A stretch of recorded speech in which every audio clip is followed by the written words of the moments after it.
It is a Monday. It is Monday, April the 12th, 2021. Walkway to Fight Club. Third night in a row. The Raw after WrestleMania 37, nights 1 and 2. I am Stephen Muehlhausen from DAZN, the man to the right. He's pretty mad this evening, ladies and gentlemen. Combat sports journalist Daryl Rivera. You are pretty mad today. Pretty mad today. And before we get into your you're very upset as well as I am. I do want to wish my niece Abby a second birthday. 2 years old, man. She's a little freaking spitfire, man. Her and my little guy, 2 months. My son was born on June 11th. She was born today on April 12th. So just about, pretty much 2 months apart. And so, yeah, that's the little vixen, as I call her. But she's a great kid. That's awesome. No, she is a freaking hoot. I will say that much. And we want to thank everyone for watching every which way this weekend, guys. It meant a lot of views. Means a lot of downloads. Thank you guys so much. It's greatly appreciated. If you want, you can find us on, if you're watching it via Facebook, it's simple. Just type in Walkway to Fight Club. That's as simple as that right there. Like, follow the page. Also, if you're watching via YouTube, also simple. Hit that thumbs up button. Subscribe to the channel. And also give it the old big thumbs up. A lot of subscribers. Some good stuff. Tony Khan. I don't know. I felt like the world needed to hear that more than just reading my campy article. So I wanted to make sure the world did get to see that. So that was a good article with Tony. It's doing very well already, which is not a surprise. So you can find, also available on, if you've downloaded the audio, you can find it. We're on all your favorite podcasting platforms. iTunes, Spotify, Google Play, iHeart. Man, we got to talk about Monday Night Raw. Do we have to? I'm too sober for the shit. You are very... And I didn't even watch it. I'm just reading the results. You're very upset. And thank you for already the quick thumbs up. Leave a reaction to the video if you're watching on Facebook Live. You know, we talked about the last 2 nights about how great, pretty good things were. Yeah, a couple little hiccups last night, yeah. On night 2. Not everything's going to be perfect. I get it. But man, you're thinking Raw after Mania. I was jonesing. Really, really, really, really was. I was really excited for this show. Usually when I'm watching Raw, DY, I'm up, moving around, I'm doing stuff, I'm playing with the kids. Not paying attention too much. I'm paying attention, but I'm not like putting sole focus into watching the entire show. I did tonight, and man, did I feel cheated. You know how bad this show was, Daryl? How bad? I fell asleep during the main event. I wish I was kidding. I wish I can say I wasn't sleeping during that main event. I woke up for the end, and we'll get into the ending in a minute. But what the fuck was going on this show? There was not a much of happening. We had a couple returns. One surprise. One was I had expected. People who shined both nights, we didn't see. We saw people eating pins that had no reason eating pins. And then we see at the end of the show, a horrible return. That makes zero sense of getting rid of a very strong faction. You replaced two very highly talented people with two highly incompetent people who were a part of a failed faction. Did I get that just about right or no?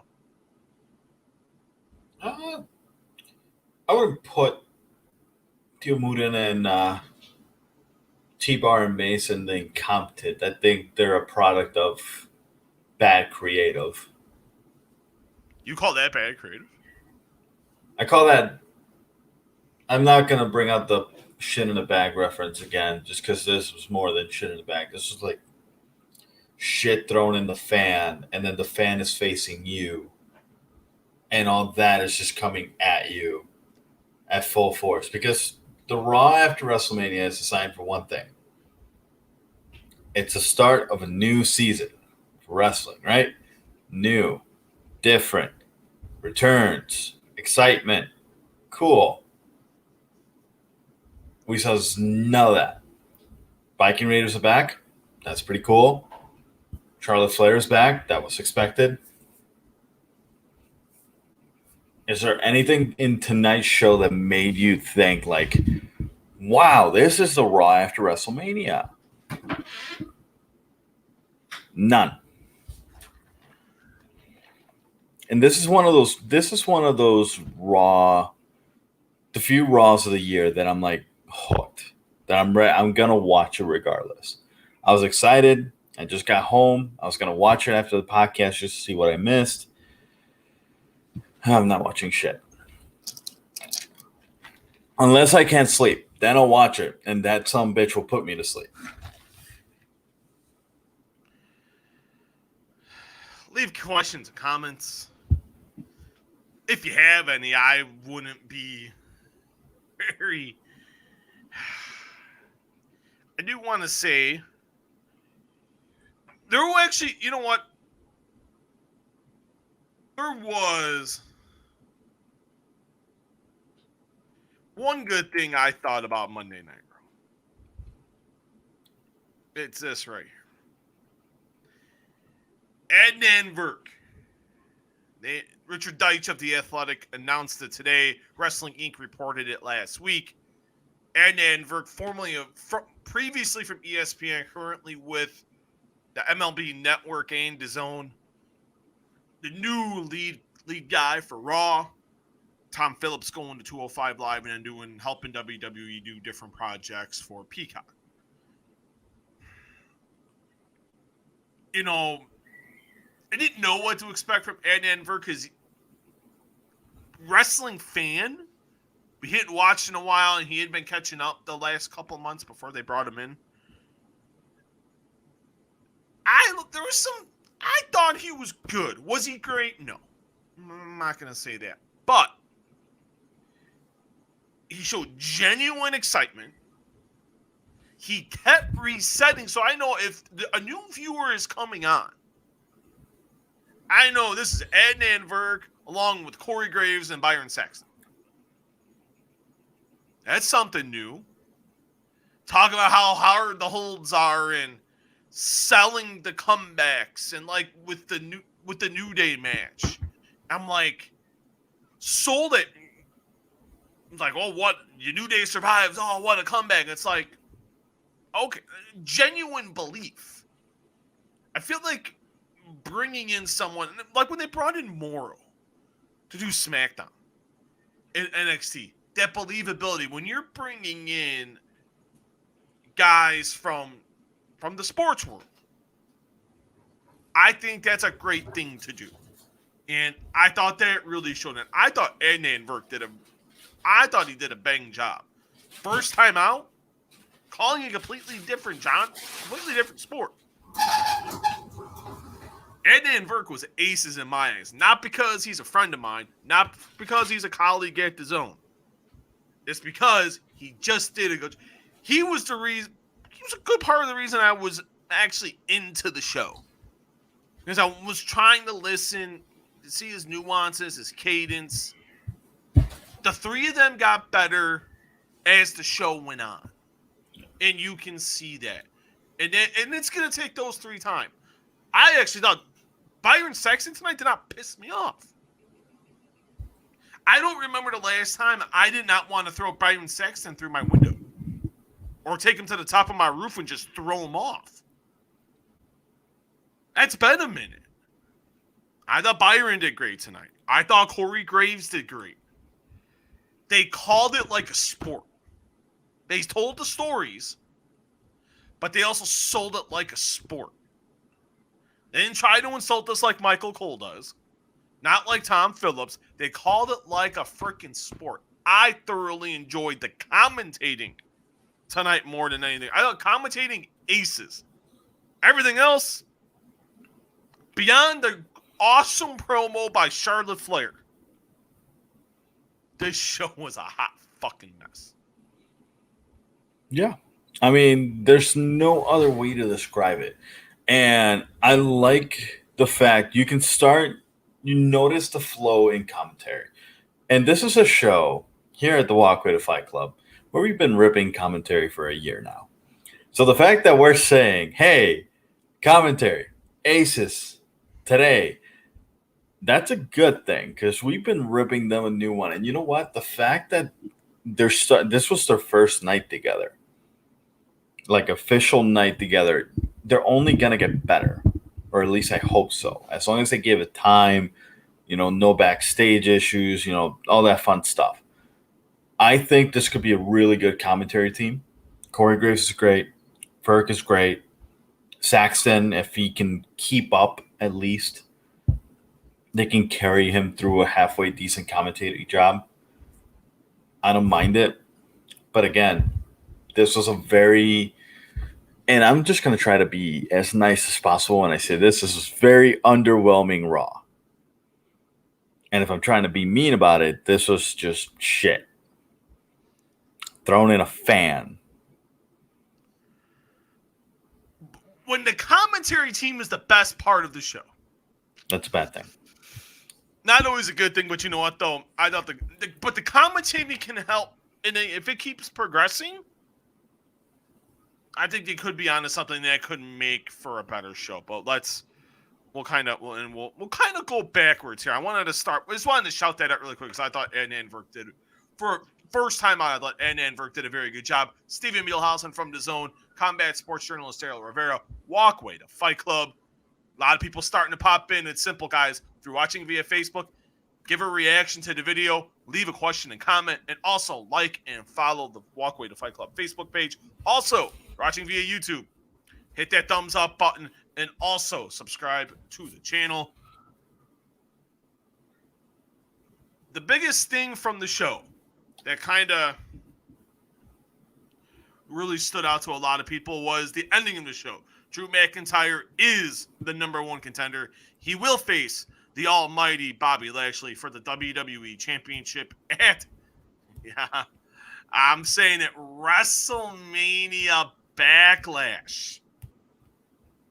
Coming up on Sunday, May the 16th, a week after Mother's Day. McIntyre beat Randy Orton and Braun Strowman in a 3-way. I fell asleep. Not going to lie. I don't remember the last time I fell asleep during a wrestling show. Or UFC or boxing. I don't think I really ever have as a journalist. It was probably another Raw. The last time.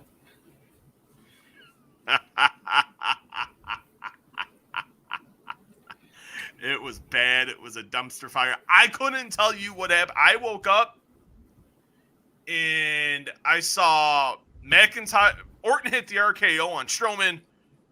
Referee's about to count. McIntyre hits the Claymore. 1, 2, 3. Drew McIntyre becomes the #1 contender. Bobby Lashley's music comes up. MVP comes out. It's T-Bar and Mace? T-Bar and Mace. T-Bar and Mace come up from behind. Double chokeslam McIntyre. They roll out of the ring. You're teasing whether T-Bar and Mace are with MVP. Insurance hell seems like it. So I can't tell you how the match was. finish was creative. I liked the finish. Like the overall, like the gist of it. But that's about as much as I liked about it. First problem I have with it is, why is Randy Orton eating a pin? Randy Orton should not be eating a pin. Sorry. Big win last night over The Fiend in one of the marquee matches on the show. Then you have him eat the pin? And this is the Napoleon complex this company has. They always protect the big guys. Why isn't Strowman eating that pin? If you want Drew to win, I wouldn't have gone that way. I get it. Not a fan of it, but I whatever. Give Drew I don't even know why Drew's getting a rematch. It wasn't like Lashley pinned McIntyre to win the belt to begin with. So why are we even having a rematch? I'm very confused on that one. Oh, because Adam Pearce put him in a number one contenders. What? He lost. It should have been Orton and Strowman. If we're thinking logically and we're thinking like a sport, why is the loser out of the three? The loser is in the match. The loser is the one who wins. Can you explain to me how that made sense? It's WWE booking 101. McIntyre's her guy. And this is not a knock on Drew. Drew has been great, but at the same time, he's getting to the level of overbooked. Like, he's going to win, he's going to win regardless of whether he loses, he deserves it. They don't care. They're going to say, all right, it's going to be Drew versus Bobby. Then they're going to have to build this for the next 3 weeks. Or not even a little over a month. Which is going to be worse. Because now you have T-Bar and Mace involved, which made no sense whatsoever. Again, both a victim of bad creative. Because Dijakovic was actually really good in NXT. And now he's subject to being T-Bar and a henchman. Like, it's these kinds of stuff that, like, ass backwards booking. You had the golden ticket with the Hurt Business. It was a great stable. You could have lasted this thing up until SummerSlam. Whatever. You could have lasted a little longer. But you broke him up out of an impulse decision by Vince McMahon. Because it was an impulse decision. Everybody has said it. Everybody backstage pleaded not to break them up. Only one guy wanted to, and that's, unfortunately, this is the guy that... That's the only opinion that matters. That's the only opinion that matters. As long, in the eyes of the old man, as long as it's his opinion, everybody else doesn't matter. I wonder if he was eating steak when everybody was pleading not to do it. Because, he doesn't have the attention span to deal with that. And then you go from breaking up the Hurt Business to adding Retribution to it. A angle that failed miserably because of bad creative. They're going to give it another go. They're going to give it the old college try with an MVP. This doesn't make fucking sense. That's them saying that MVP is a better mouthpiece than Mustafa Ali. They're not wrong there. Right now, I think MVP is a better mouthpiece because he just focuses on that. I see Mustafa Ali as a talent, not a mouthpiece. That's a fair observation. I thought about Mace today because Mace is Dio Madden. I was thinking about this. I don't know why I was thinking about it. And I'm like, you know what? I wish they would go just have Mace be like a bad dream. Bring back Dio Madden and have him replace Byron Saxton. Because I was actually a fan of... I thought Dio Madden was really starting to click at the Raw table. I really thought he was. And then WWE did what they did, and they called it a day. But and then he got destroyed by Brock. But is all kinds of bad.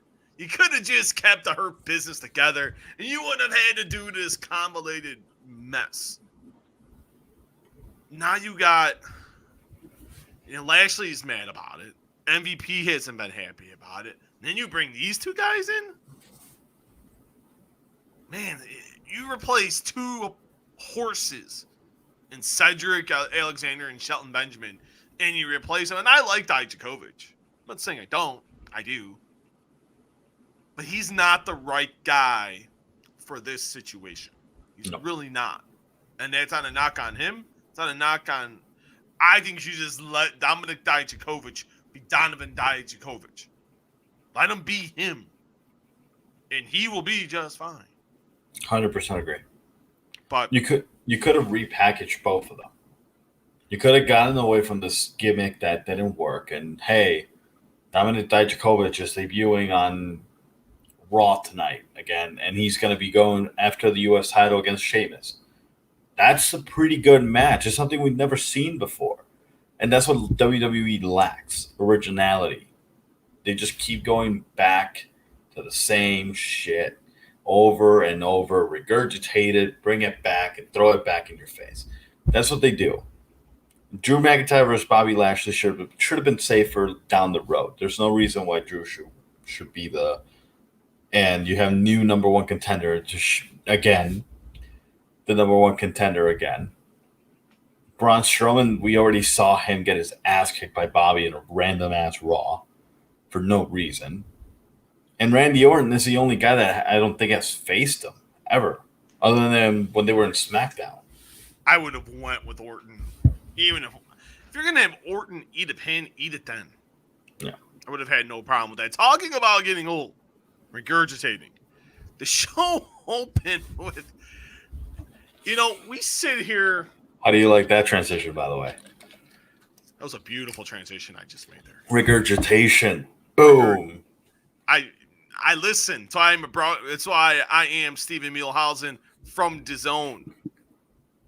Adnan Burke from DAZN. There's a common theme here, ladies and gentlemen.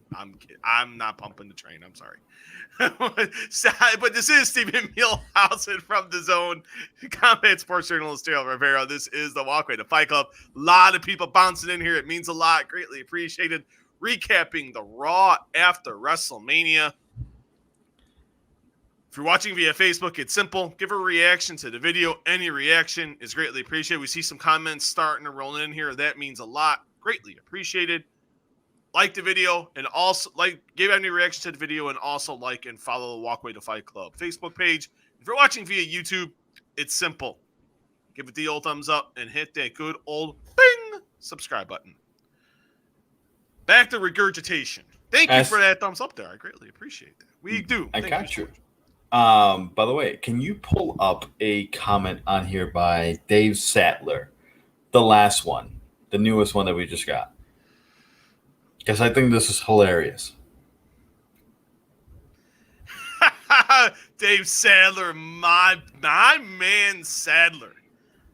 The World Regurgitation Federation. I fucking love it. The Juice. I miss you, brother. I miss seeing you at shows, man. I really, really do. I hope all is well with you and the fam, bud. Hope all is well. Thank you for commenting. Thank you for watching, my friend. That means a lot. Thank you. Back to, let's go. I had to put that out, man. I love it. The Juice always leaves a good. When the Juice is watching, the Juice leaves a solid comment. I love him. I love him. I've always loved him. A good friend that I met just plowing through early Fight Club Chicago days, seeing him at the local MMA shows, and me and him, Ray Flores, another good friend of ours. So definitely good to have the Juice watching. But the show opened. Lashley and MVP are backstage, and bam, here comes Riddle. Lashley beat the tar out of him. They have a match. Go a little over 10 minutes. Most of this was Lashley just beating his ass. That's really all this was. And it's going on so long And once in a blue moon, Riddle would hit a hope spot. And you're thinking, you know what, I'm thinking Riddle's going to win because Lashley's all giggly. He's slapping high fives with MVP. And I'm like, something's going to happen here to where Riddle's going to pull a rabbit out of the hat. And maybe I'm thinking for a minute they're going with, I'm thinking for about 5 minutes they're going with Riddle. And then Riddle makes the comeback, some really good, solid kicks, goes for the bro Derek, misses. I love the finishing sequence. As he misses the bro Derek, Lashley just kind of slid, snatched in the hurt lock, got Riddle up. Love that finish. The match was basically a 10-minute squash. Yeah. And Riddle got in a couple nice kicks, got some hard shots in. I love that transition from the Miss Bo Derek to the choke to the hurt lock. Lashley remained not a title match. I would have made it a title match. Why? It's the Raw after Mania. Make it a title match. Why not? But what the hell do we know? Then a horrible. You can see how much they've already degraded Rhea Ripley. Kevin Patrick is awful. I'm sorry. He's terrible. Please offer Renee Paquette just roll up the Brinks truck in front of her house in Las Vegas. Say, how much can we pay you to come back to us and do this? Because Kevin Patrick is awful. I like Charlie Caruso. I was a fan of her. I'm even starting to be tolerable of Kayla Braxton. This Kevin Patrick? Shit. Awful. I don't want Renee anywhere near the WWE product right now. What she's doing outside of it, she's been doing awesome stuff. Like her Oral Sessions podcast. A very, very good listen for everything. With my buddy Emilio. So definitely catch that. That's a really good podcast. Yeah. Shameless plug here for you guys, huh? If you can So- return the favor on your end, that'd be great. Yeah, it would be fantastic. Ripley tells Kevin Patrick she's had enough self-confidence to challenge Asuka on her first night at Mania. She said her reign was the brutal world order, and she'd be ready tonight for the rematch of Asuka. God, it was bad. You could tell she was reading a script. You could tell the words coming out of her mouth is not something she would say. From great non-scripted promos on Saturday to that hot mess with Rhea Ripley. Got all that hard work Paul Levesque put in. And we get that bullshit. That's the guy I feel the worst for. Paul Levesque. Because this guy invests his time into creating superstars like Andrade, Shinsuke, Rhea Ripley. All this amazing talent for them to come to Raw or SmackDown. Because I'm not even calling it a call-up. They go to Raw or SmackDown. It's a call-up. No. All right, let's say... I'm kidding. I'm fucking with you. Okay. I'm just making sure. I'm just making sure. Now, you see all this happening. He takes his time building them up. He actually gets a really good product out of them. Gets them to be like themselves and everything. Then they get to WWE and they're like, hey, we know you've been fighting to get here, but what got you here was you being yourself. But actually, here's a promo. Go read it. Read it and come back to me. So horrible. you get no originality. You're gonna do what we tell you. Cedric Alexander and Shelton Benjamin are in the ring, and when we hear the music of the Viking Raiders, fuck yeah. I was so excited. I love them. The War Raiders.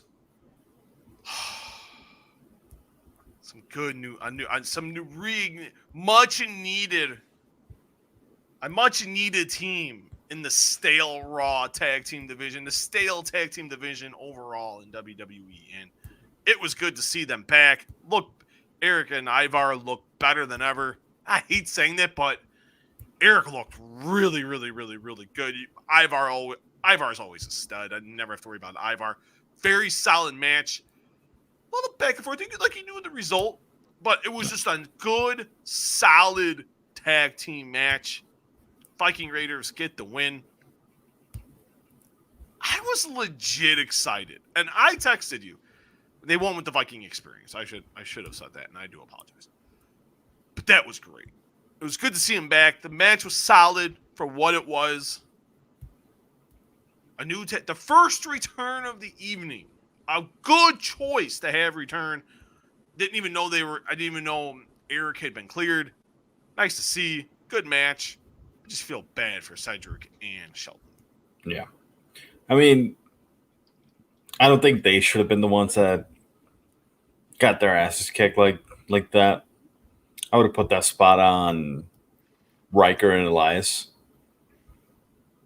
They come out, they're like, oh, I'm going to make a song. Viking Raiders, fuck yeah, beat their ass. Woo! And then I would save Cedric and Shelton for Kofi and Xavier. Make it a number one contenders match. Why not? You already did it with Drew. Might as well do it with the tag team division too. And then the best part of the show. Go to a commercial. And who comes out? The 13-time women's champion, Charlotte Flair. And I know I've bagged on Charlotte. And rightfully so. But holy shit, she cut the promo of her fucking life. She looked great. Edna and Verk was already fawning over. That was funny. I gotta give him a hard time about that. She got on the apron, waited for someone to open the ropes for her to enter. Told the camera guy, get your happy ass over here. So the gist of the promo, Charlotte says she wasn't welcome at WrestleMania. People told her it's not a big deal to miss one because she's been on 5 already. She said it was unacceptable that she wasn't included. It wasn't her fault that Asuka needed a new tag team partner, that Ric Flair made an ass of himself on Legends Night, or that Lacey Evans got pregnant, meaning she couldn't kick her ass at Mania. She challenged Asuka on Raw, but she didn't even respond. Rhea Ripley took advantage and beat Asuka, called Ripley a snake. She claims that everyone in the women's division was jumping for joy that she wasn't on WrestleMania, but she's like, you know what? Karma was a bitch, and she was that, and I am that bitch. Bitch did not get bleeped out. What a shock. Charlotte named everyone. Then she goes on to name every woman that was on WrestleMania, and none of them compared to the Queen. And here was my favorite lines. I wrote this down.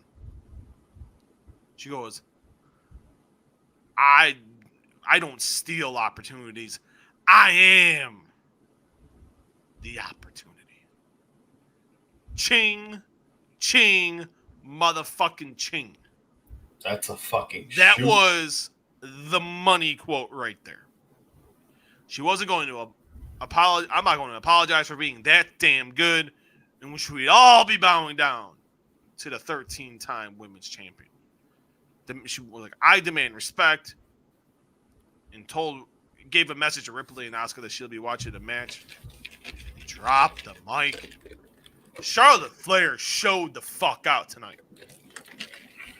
You could feel after a shitbag promo from Rhea Ripley, we got dynamite, literally, with Charlotte Flair. You could tell she felt it.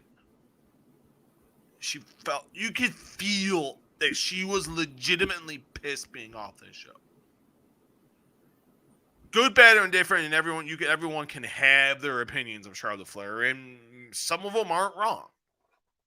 But she owned that microphone. She took control. She made sure you were paying attention, and that's what a money promo is. When you're cutting that type of promo, you command that respect. She went in there and owned that shit. And calling, I am the opportunity. Not Rhea Ripley. Not Asuka. Not Sasha Banks. Not Bianca Belair. Not Bayley. She said, me. I am the opportunity. That was some good shit.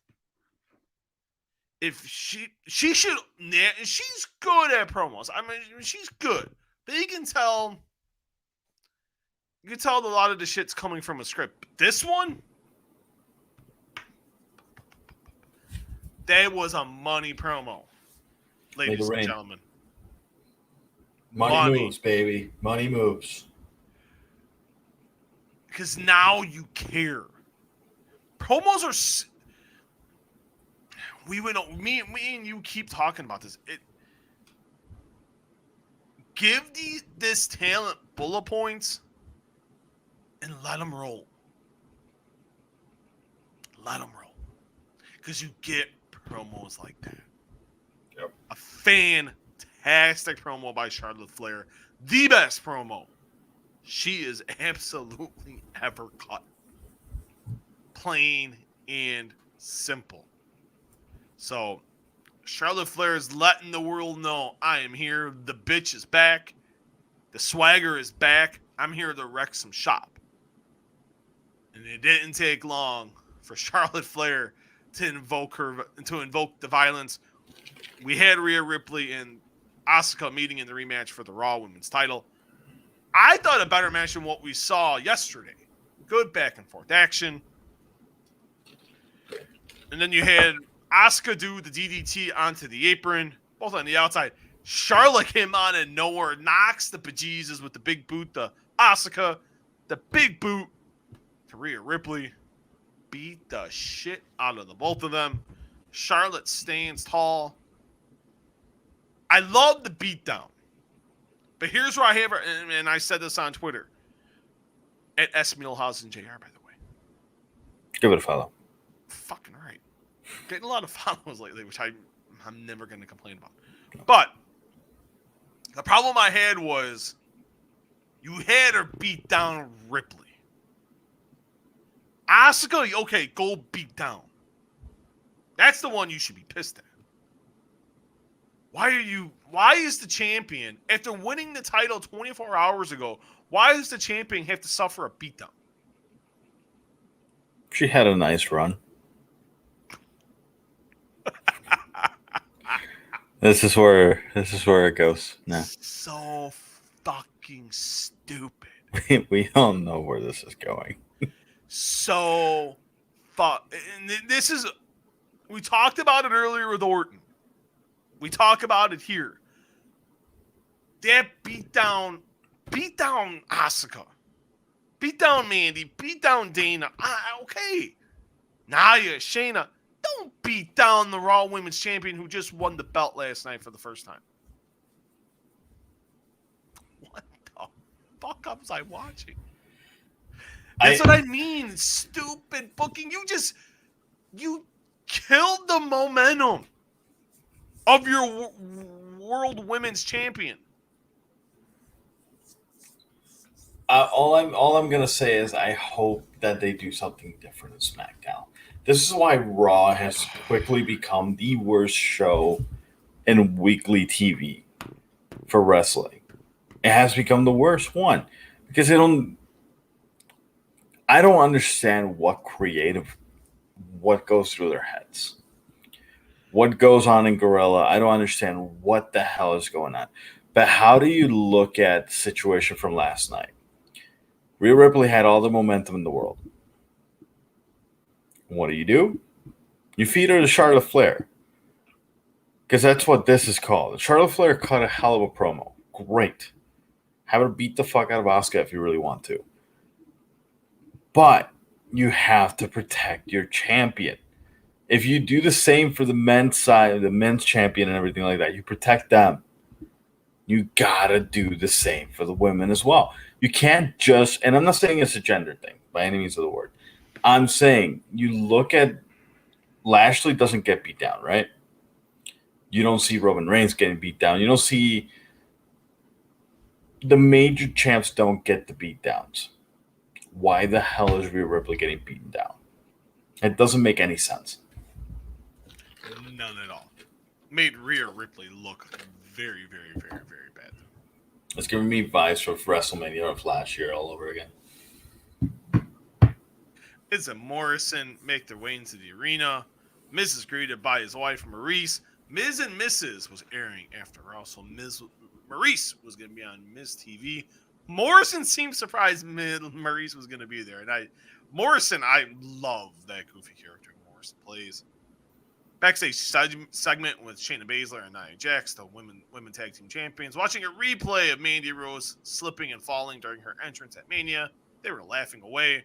Rose jumped in and told Jax, and Jax told Baszler she could handle this alone. Baszler walks away. Rose admits it was embarrassing, but also funny because she has a sense of humor about herself. Thought it was funny when things happen when you least expect it. And then Mandy Rose and Dana Brooke put a little mini beatdown. Nia Jax knocked her to the floor. Nia looked pretty pissed. And they cut back to Nia, and she's like, "Why are you showing that for?" We were getting a match a little later on in the show with Shayna Baszler and Nia Jax against Dana Brooke and Mandy Rose. 3 out of those 4 things suck. Mandy Rose is absolutely beautiful. Yes, I said it, ladies and gentlemen. No disagreements here. Alexa's Playground. This was great.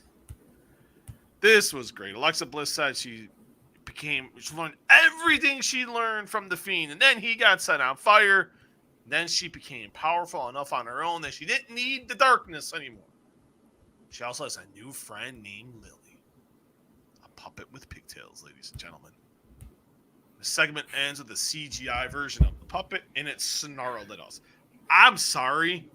This was fucking great. After this, the show was a pure dumpster fire. Goddamn, this was great. I loved it. That doll was literally all of us that were watching Raw at the time. And I wasn't watching it, so I wasn't one of them. But every person... Yeah. I mean, Alexa Bliss's character has been great. She's killing it. Knocking it out of the ballpark. It really is. Is Alexa in your house?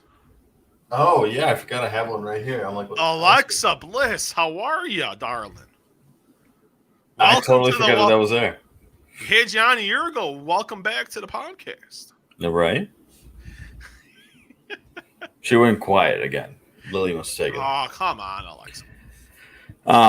But yeah, her character development, you could tell she's enjoying the hell out of it. And this is what, if you give a wrestler something that they're enjoying, they're gonna knock it out of the park. And I think Alexa Bliss, because it's very notable that she's a big fan of horror movies and everything like that. Yeah. This is right up her alley. Yeah, she was. When I interviewed her last year, and that podcast, ladies and gentlemen, is in the archives, just for everyone out there. If you want to listen to audio, iTunes, Google Play, Spotify, and all your favorite podcasting platforms, and it's also on the YouTube channel. Are we back on Stitcher, or what? No. What's? I'm banning Stitcher. No. There's certain things in life that I love. All podcasts. I love all the platforms except that one. Stitcher. They are banned. All in caps. You're getting me mad, DUI. I'm getting you mad? Yeah. Why am I getting you mad? Because you brought up Stitcher. There's things you just don't bring up. Yeah. Yeah, but... By the way, congratulations to our Chicago White Sox. Big win over the Indians.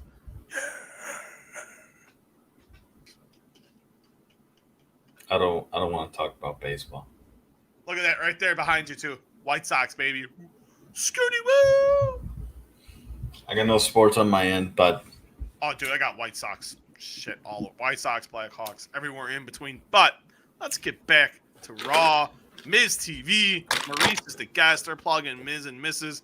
Morrison here is great.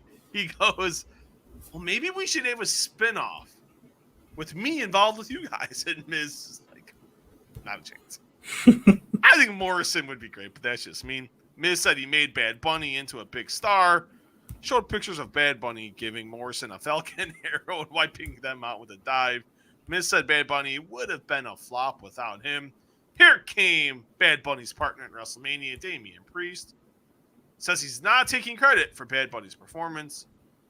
He says Miz was just trying to save face, but reminded him that Bad Bunny is the one that pinned him at WrestleMania.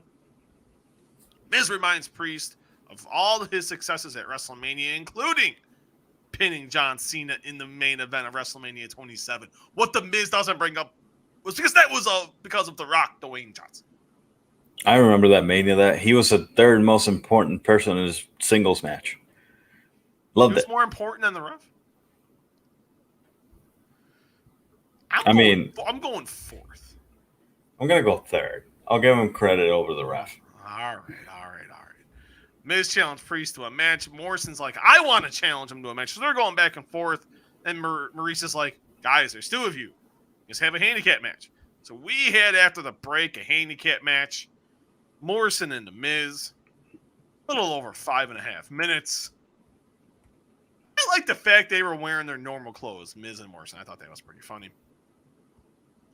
Priest gave Morrison his finisher. Miz tagged himself in. Miz tries for the skull-crushing finale. Priest blocks it. Went for hit the lights. But Maurice grabbed his foot. Priest ripped the Miz's pants. So we could see the Miz in his skitties. Maurice gets on the apron, tries to distract Priest. Priest is being nice. Hey, I don't want to do nothing to you. Miz rolls up Damian Priest. Feet on the ropes. Maurice is holding the end of his pants legs for the 1, 2, 3. I'm gonna say this. The Miz in his undies and John Morrison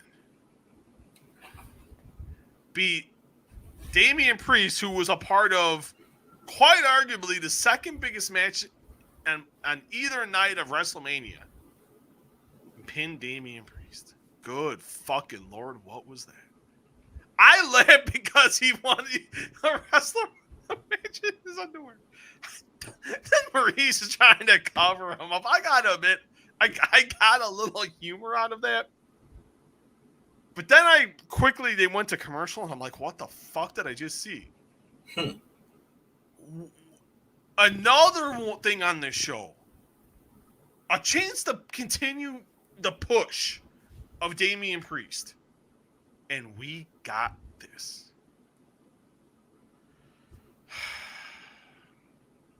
Why? I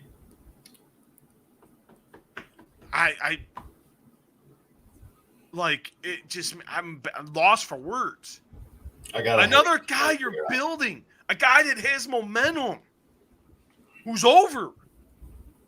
Great reaction at Mania, look good at Mania, and you kill his ass.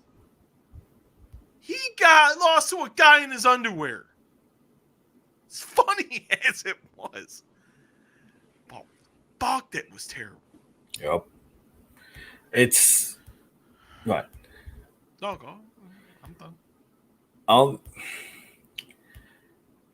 It seems to be a trend in this year's like Raw after Mania, where anybody that had any little momentum last night came in today and got absolutely stomped. Literally stopped. And here's the thing. Now that I'm thinking about it, everybody that lost in Mania was at Raw tonight. And then you see people that won at Mania that should have been celebrated were nowhere to be seen. Yep. No Sheamus. No AJ. No AJ and Omos. We did see the almighty WWE champion. At least we saw that. If they brought out a Raw without the WWE champion, and his name is not Brock Lesnar, you got all sorts of problems. You're not wrong. The dumbassness continues. Shayna and Nia against Dana Brooke and Mandy Rose. Oh God. You know those moments in class where like the teacher would be writing on the whiteboard or on the chalkboard and she just screeches. Yep. This is what I thought of when I was reading this. The theme of the match was Nia Jax tripping. She tripped over the rope as she was entering the ring. Mandy and Dana laughed at her. I'm dead serious. I can't believe, I'm looking at my notes here. I'm like, what the fuck am I? What did I type out here? Jax rose through the ropes. And she's like, yeah, like threatening to beat her up. She throws Mandy back in the ring. She tries to get in the ring. She slips and falls onto the floor. Mandy's laughing at her. Her and Dana roll out, deciding they don't want a beatdown. They walk out of the ring. Yes, I said that. And that was the match, ladies and gentlemen. That whatever drugs they're doing backstage nowadays for creative, I want some. Because fuck, if you looked at this and thought, hey, it's gonna be a good idea, it's gonna draw some viewers here at Raw. I want what you're smoking. I want to try that. Because man, to think that was and there's anybody in the company that thought that was a good idea, I think we lost Steve here. That is just bad booking left and right. My God. You see the booking in this entire thing. You go, first of all, starting with Nia Jax. You go from the whole thing with her hole falling through the ring apron, and now it's the fact that she keeps slipping and falling after Mandy Rose slips and falls. Whatever the case is, when you have a match with the tag champs and your challengers just decide to up and run away during the match because somebody got mad at her during a wrestling match that they're fighting each other, it's made no sense whatsoever. And it's a tale of this Raw in general. None of this made sense. None of the show made sense because it's mainly a bunch of like a clusterfuck thrown together at the last minute. And we're gonna get to the main event in a second here once Steve comes back. But you look at Shayna and you look at Nia, and you add Mandy Rose and Dana Brooke, who they have no momentum going for them at all. And you have this match, and the main thing on it is Nia Jax wants to beat you up, so you run away. It just doesn't make sense. No, not at all. No sense at all. No. Sorry about that. I forgot my charger. No worries. My computer was about to die. Women's tag division is awful. Yeah. Absolutely awful. Let's get to the top of the third hour. MVP's in the ring cutting a promo for Bobby Lashley's almighty address, saying Lashley wasn't there. Lashley felt disrespected and didn't want to experience any more foolishness. Put over Drew huge here. I thought a very good promo by MVP, except for the fact that horrible piped in crowd boos. Let's let the man cut a promo. Drew came out saying, okay, I got caught, I admit it. Lashley's head, he wants Lashley to get a big ego so he can squash it like a bug and knock him off his pedestal and regain the WWE Championship. Here came Braun Strowman, said McIntyre needs to get to the back of the line. He won at WrestleMania. He lost. Here came Randy Orton. Said the Fiend and Alexa Bliss were finished, even though we just saw Alexa Bliss, and said the goal was once again to become the WWE Champion. Adam Pearce comes out, said they all made great points, said then he made a triple threat match, and the winner would face Lashley at WrestleMania Backlash. Decent segment. It wasn't bad. Elias and Jackson Riker are in the ring. Elias dedicates a song to his hero, Shane McMahon. Every time Elias started playing the guitar, you could hear the trombone of Xavier Woods. New Day comes out, and we get a tag match between the New Day, Jackson Riker, and Elias. And this actually was okay. It wasn't great. It was there. It was fine. You know, I was impressed with Jackson Riker. I thought he looked pretty good. New Day does get the window. Good bounce back win after losing the tag titles last night. Let's see. Firefly Funhouse. This was actually fun with Bray Wyatt in the sweater. Welcome back to the Funhouse. He said the Rabbit said it would be lonely without her, referring to Alexa Bliss. Wyatt said they'd always have each other. Wyatt felt reborn, and everything will be fine because he will return He smiled and waved. We talked about their triple threat match already. And that was Monday Night Raw, ladies and gentlemen. Man. That has to be the worst Raw after WrestleMania. I don't even know. I don't even count last year's. I'm talking that extremely different circumstances 1 year later. This was pure. The first hour, okay. First hour was solid. You're thinking you're going to get a good show, and then we got what we got, and we got a total shit show. Raw, in my mind, gets a D-. You're being generous with that. I give it an F. I give it an F. You had, other than Charlotte's promo, you had no new angles to build on. None. Everything was the same. Like WrestleMania is supposed to be the main blow-off show for WWE in general. And you have nothing different. You went back to Bobby and Riddle. You went back to Bobby and Drew. You developed a little bit more on the Alexa Bliss Bray Wyatt angle, which was already a thing. Yeah. The new angle is that Nia Jax falls out of the ring and people laugh at her. Is that the new angle? Because that sucks. Well, goddamn, pal. Gotta entertain. That's good shit. Good shit. We get Bruce. Look, it wasn't that funny shit. Bruce. Nia Jax in the span of 1 year has gone from the whole my whole thing to now falling off the ring. It's not even funny. Nope. It's really not. Let's get to some good news. Some fun news. This happened during Raw. I received a DM about this, and I thought this was awesome. Yeah. Starting on starting on May 4th, My World with Jeff Jarrett, featuring Jeff Jarrett and the great Conor Thompson, debuts May 4th at freeshows.com and Westwood One. This was awesome. Very, very good news. I talked to Conrad. This is about a year. This was maybe 2 years ago. And he had told me he had two, and he's stated this more than once, the other, like on Twitter and stuff like that. But I remember me and him were talking. I'm like, dream podcast. Tune in, and one of the things he did bring up was Jeff Jarrett.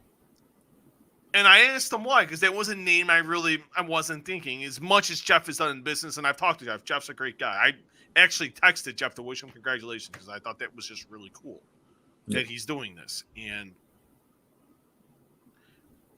then Conrad just was telling just promoter son, blah blah blah.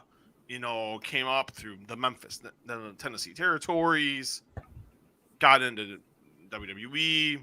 Went to WCW in '96, walked out on WWE, went to WCW, left there, returned, cut a scathing promo on the biggest star in the business and Steve Austin,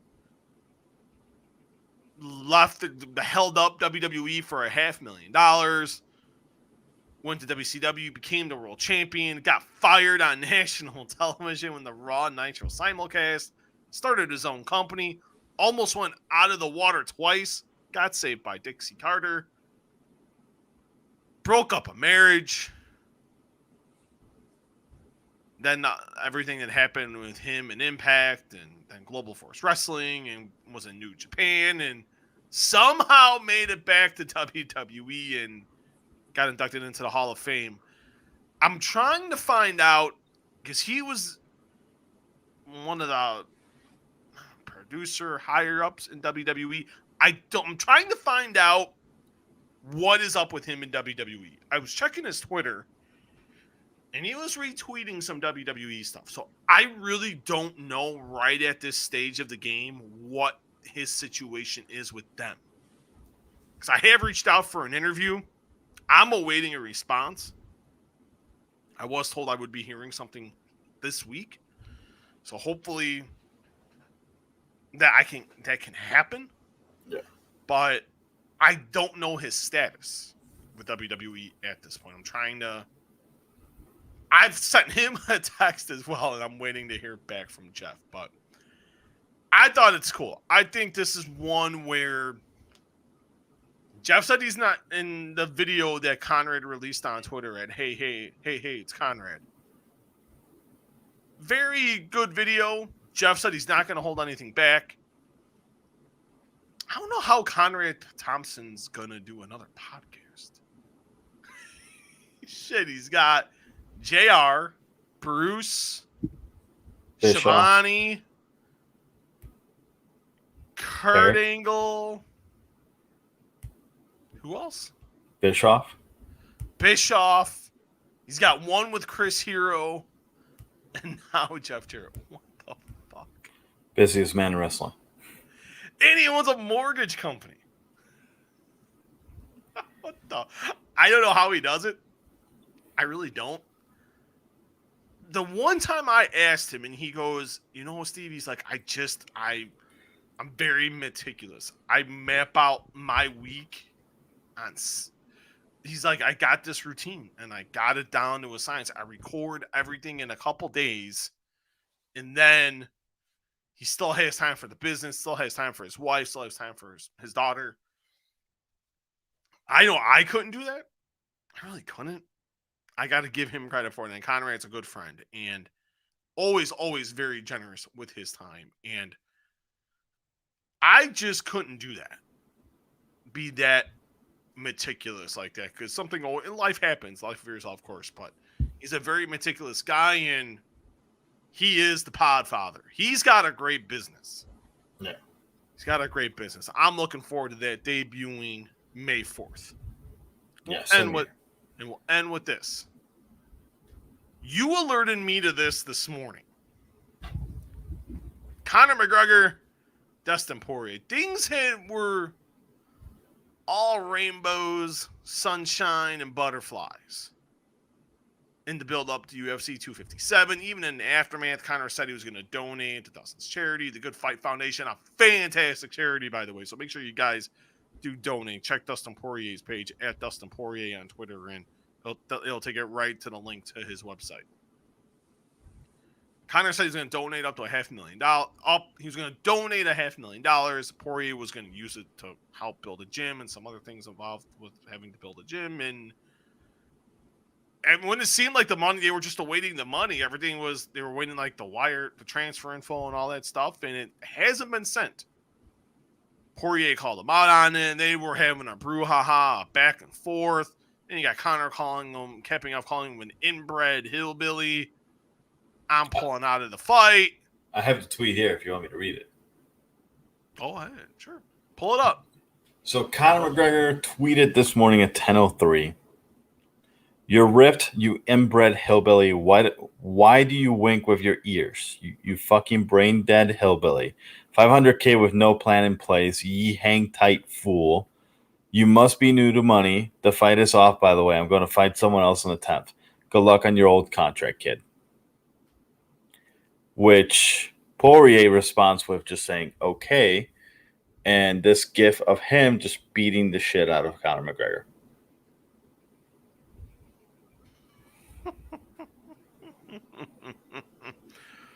What are your thoughts? I mean,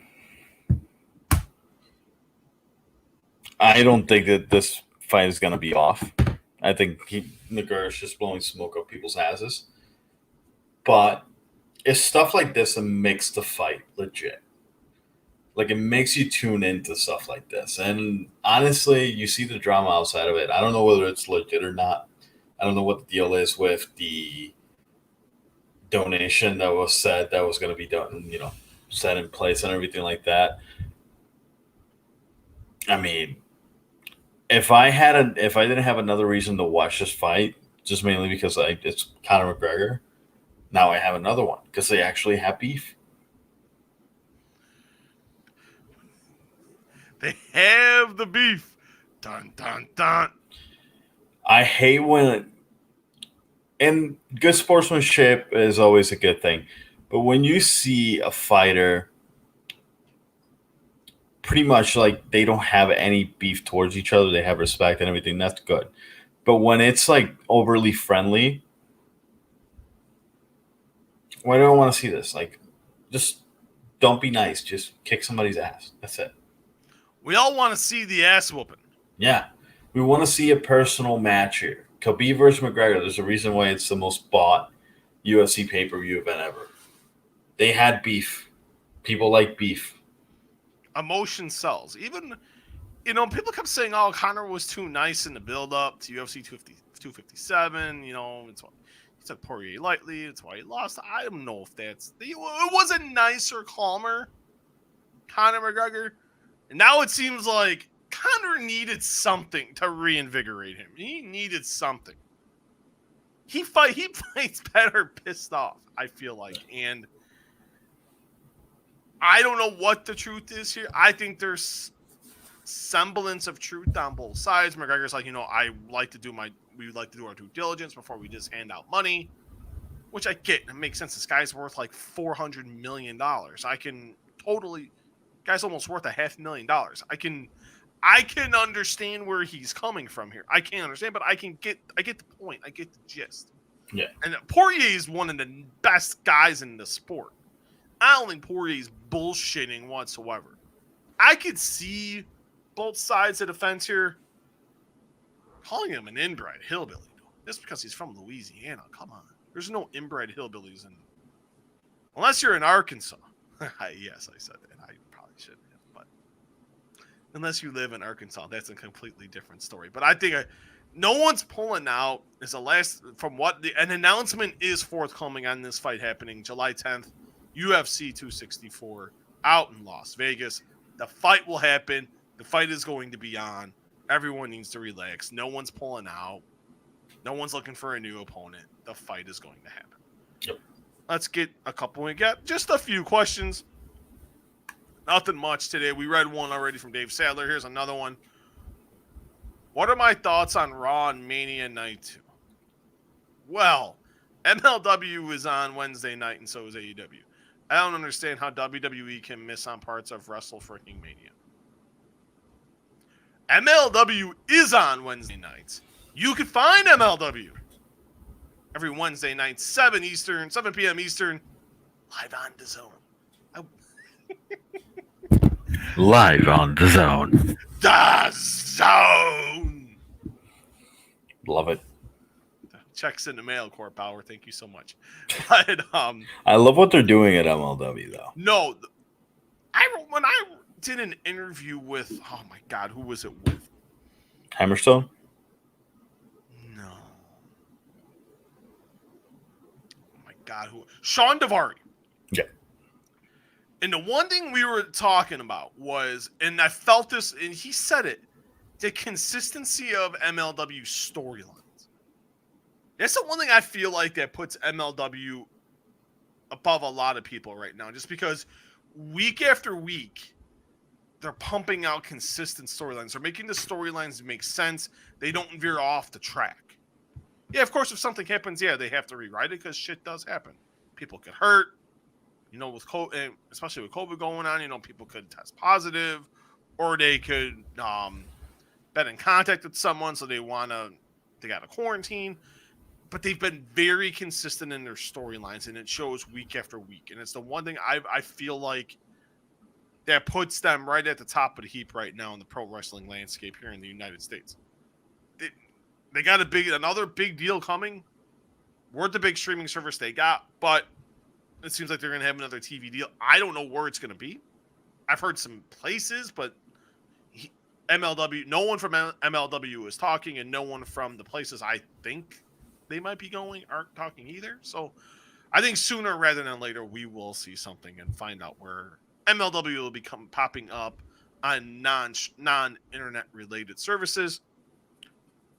And one more, Said Gilmer. Said, thank you for leaving a comment, my friend. We should.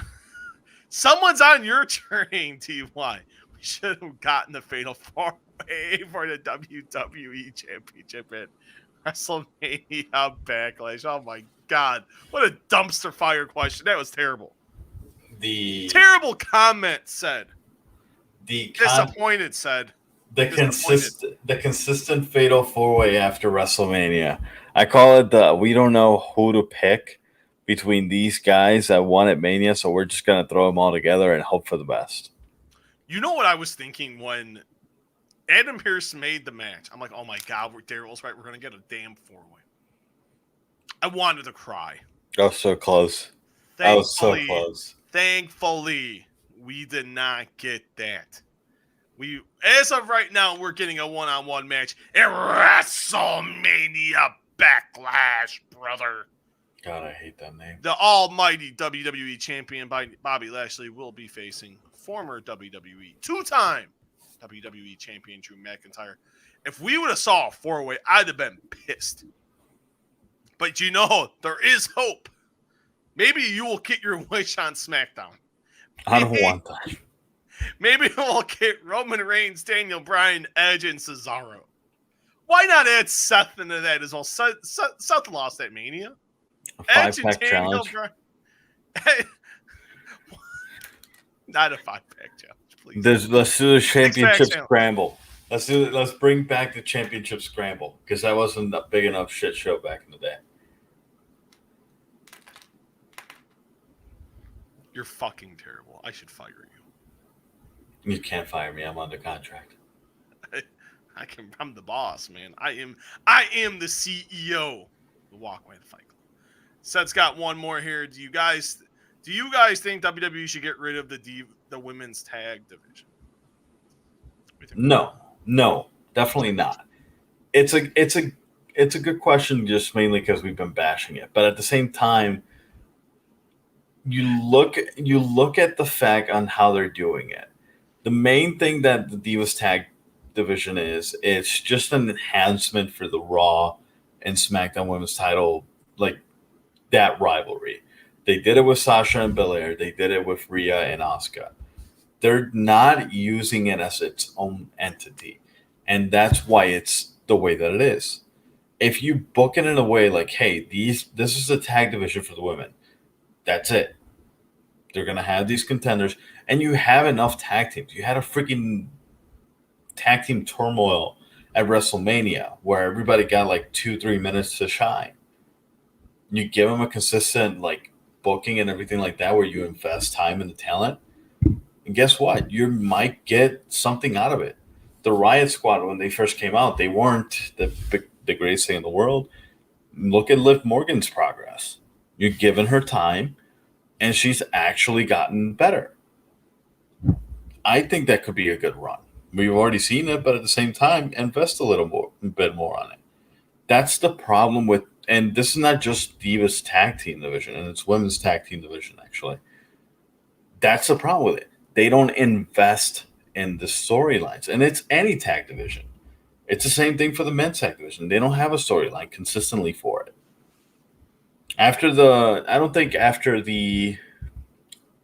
When's the last time that after Usos and New Day, after that, have you had a consistent like rivalry for the tag titles?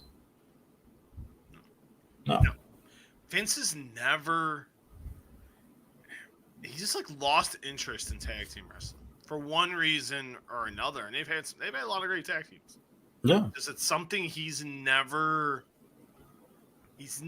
fully got behind, and that's the one thing I really like about AEW is the fact that they're invested in their tag division, and I think that is a good thing. And I know that doesn't answer the question here, and I'll answer the question.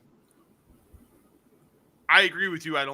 They shouldn't, because it's giving more talent opportunities. And like you said, giving more women the opportunity to shine. And I have absolutely no problem with that. Whether it was female or men. If talent is getting more opportunities, I'm always going to be down for that. And no, not at all. I think absolutely not. If they got rid of it, I would be quite disappointed. And hopefully they don't ever do that. I'm really hoping for that one. But that will be it for today. Now I remember why we don't do a Monday Night Raw podcast. Oh my God, that show was a fucking dumpster fire. Holy shit. That was You're expecting a big audience tonight, and you come out with that. Hour one, good, pretty good. Good, we had some good returns. Got to see the world champion, one of your biggest stars returned, a top tag team returned, and after that, it was all downhill from there.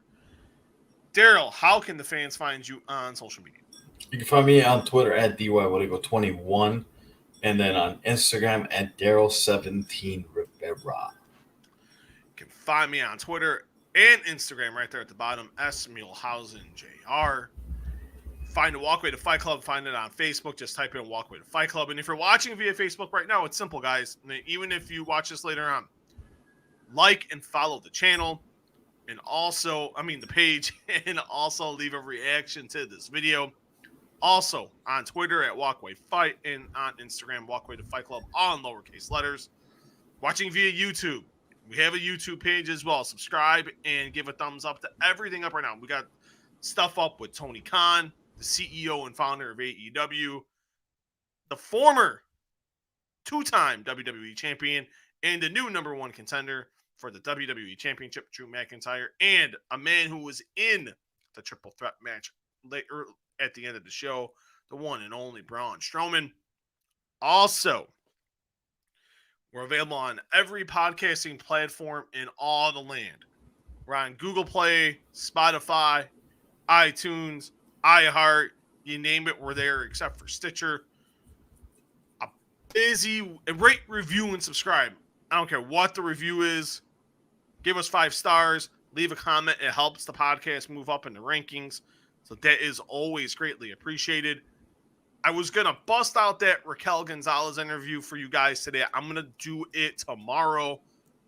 I got my vaccine, my first dose of the vaccine today, so it turned into I interviewed Raquel Gonzalez, finished writing up this McGregor Poirier stuff, then I had to go do that. I was gone for a while, so I will have that up tomorrow for you guys. That'll be up on the YouTube page. Then I will have an article from that interview with Raquel Gonzalez. That'll be up on DAZN.com. That'll be up that'll probably be up early to mid-afternoon tomorrow. That'll be up. Very good chat. We talked about, is it a new wave of women's wrestling now that Bianca Belair and Rhea Ripley are the new queens of WWE's women's wrestling. Talk about that. Her unfortunate of the Houston Texans over my Dallas Cowboys. That was a little bit of a disappointment. And how much Dakota Kai has meant to her career and a whole lot more. Pretty good chat with the new NXT Women's Champion, the one and only Raquel Gonzalez. Tony Harrison, former unified 154-pound champion. We'll have an interview up with him. I'm talking to Tony tomorrow. That interview will be up later on in the week. Me and Daryl will be back at the end of the week. We'll preview the biggest fight of the year so far in boxing. Will be taking place on Saturday night from the Mercedes-Benz Stadium in Atlanta, Georgia. Then sensational, the undefeated in 2 fights, 2 knockouts. You seem so upset I'm saying this. That one and only Jake Paul taking on the former Bellator and 1 championship welterweight champion who has never boxed before in his life, Ben Askren. You know what's sad? That's probably going to sell about 500,000 pay-per-view buys. Oh, easily. We'll talk about that more later on in the week. I'm not going to be one of them. I will say that right now. You're going to be busy. You're a busy man this week. Yeah. Are you popping the question? No. I'm going to say it on air now. Not this week. Get it soon, man. Soon. She's a good girl, man. She's out of your league, man. My wife's definitely out of my league. I will agree with that. I tell her that every day, and she's like, I knew. So, but no, a lot of cool stuff coming up. Working on a couple different things in the pipeline. So, a lot of good stuff coming up, guys. Make sure a lot of good stuff right now with Drew McIntyre, Braun Strowman, Tony Khan. Tomorrow will be Raquel Gonzalez. Later on in the week will be Tony Harrison, and a whole lot more. For DY, Daryl Rivera, I am Steven Muehlhausen. Talk to you guys next time. Peace.